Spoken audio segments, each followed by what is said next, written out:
যারা শহীদ হয়েছেন, প্রক্রিয়ায় যারা যুক্ত ছিলেন, যারা খুন করেছেন, যারা বর্বর হামলা চালিয়েছেন, ন্যাক্কারজনক পাশবিকতা প্রদর্শন করেছেন, তাদের জন্য উপযুক্ত বিচার হয়। এই বিচার প্রক্রিয়াটি শুরু হয়েছে, আপনারা ইতিমধ্যেই লক্ষ্য করেছেন। এবং আন্তর্জাতিক অপরাধ ট্রাইব্যুনাল থেকে শুরু করে আরো নানান যে বিচারের অধিবেশনে কিছু কিছু একদম সরাসরি লাইভ প্রদর্শন করা হয়েছে। এটা কিন্তু বাংলাদেশের প্রথম ঘটনা। অর্থাৎ সরকার যে এই ব্যাপারে অত্যন্ত আন্তরিক এর প্রমাণ কিন্তু হয়েছে।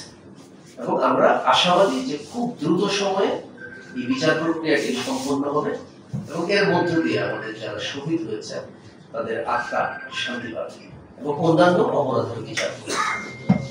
এরপরে যে চিকিৎসার প্রসঙ্গে যদি আসি, জুলাই গণঅভ্যুত্থান সেল নামে একটি আলাদা বিভাগ সরকার গঠন করেছে সারা বাংলাদেশে যারা আহত হয়েছে তাদের সুচিকিৎসা জন্য। হ্যাঁ, কিছু কিছু সীমাবদ্ধতা নিশ্চয়ই আছে, কারণ রাতারাতি সব সমস্যার সমাধান করা যাবে না। আমি লক্ষ্মীপুরের কথাটি বলতে পারি জেলা প্রশাসক হিসাবে।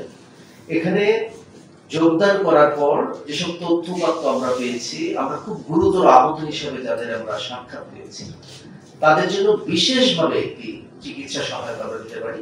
সেজন্য মাস 6 আগে তৎকালীন সিভিল সার্জনকে দিয়ে আমরা একটি মেডিকেল বোর্ড গঠন করেছিলাম। সেখানে আমাদের ছাত্রছাত্রীরাও ছিলেন এবং তারা যাদেরকে সুপারিশ করেছেন তাদের নাম আমরা স্বাস্থ্য মন্ত্রণালয়ে পাঠিয়েছি। শুধু পাঠাইনি, আমি একাধিকবার ব্যক্তিগতভাবে সংশ্লিষ্ট কর্মকর্তাদের সাথে কথা বলেছি, তাদের অনুরোধ করেছি এবং আমাদের উদ্যোগে অ্যাম্বুলেন্সের মাধ্যমে বিভিন্ন সময় আমরা রোগী সেখানে প্রেরণ করেছি।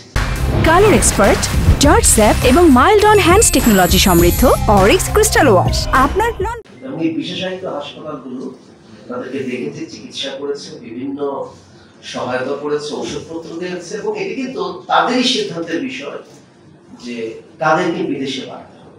এই সিদ্ধান্তটি কিন্তু এই ঢাকার বিশেষায়িত হাসপাতালের চিকিৎসকদের আরেকটি উচ্চতর মেডিকেল বোর্ডের, এবং তারা যখন যাকে মনে করেছে সারা বাংলাদেশের ক্ষেত্রে তাদেরকে কিন্তু দেশের বাইরে পাঠানোর ব্যবস্থা করেছে। পুনর্বাসনের কথা যদি বলি, সরকার বিভিন্ন উদ্যোগ গ্রহণ করেছে এবং আস্তে আস্তে দৃশ্যমান হতে শুরু করেছে এবং আর্থিক সহায়তা প্রতিটি শহীদ পরিবারকে করা হয়েছে জুলাই শহীদ স্মৃতি ফাউন্ডেশনের মাধ্যমে।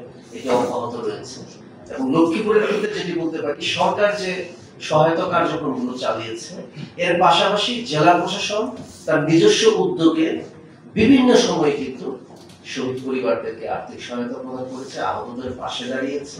শুধু আর্থিক সহায়তা নয়, আরো বিভিন্ন জনকল্যাণমূলক যে বিষয়গুলো আছে আমাদের সদর উপজেলা নির্বাহী অফিসার বলেছে, সেটি রাস্তাঘাট সংস্কার থেকে শুরু করে কবর বাঁধা এবং আরো অন্যান্য যে সমস্যাগুলো রয়েছে এই সমস্যাগুলো সমাধানের চেষ্টা আমাদের চলমান।